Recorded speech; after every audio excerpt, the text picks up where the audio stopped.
কুলাউড়া উপজেলা স্বাস্থ্য কমপ্লেক্সে কিছুক্ষণ আগেই কিন্তু প্রায় 7টার দিকে একজন ট্রেন থেকে ছিটকে পড়ে গিয়ে কুলাউড়া স্কুল সমন্বয় তিনি মারাত্মক ইনজুরি আহত হয়েছেন এবং কি তাৎক্ষণিক স্থানীয় মানুষ এবং ফায়ার সার্ভিস উদ্ধার করে ওনাকে কুলাউড়া উপজেলা স্বাস্থ্য কমপ্লেক্সে নিয়ে আসে।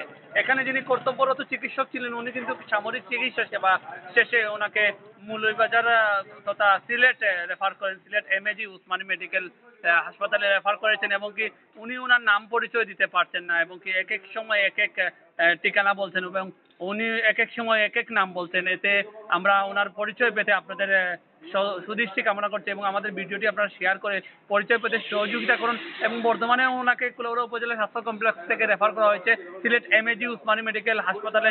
যদি কোনো ওনার পরিচিত যদি কেউ যদি এই ভিডিওটি দেখে থাকেন প্লিজ আপনারা দ্রুত ওনাকে সিলেট এমএজি উসমানী মেডিকেল হাসপাতালে গিয়ে ওনাকে চিকিৎসা সেবা নিশ্চিত করুন। অবাধ ও নিরপেক্ষ তথ্য প্রকাশের বদ্ধপরিকর দৈনিক কুলাউড়া।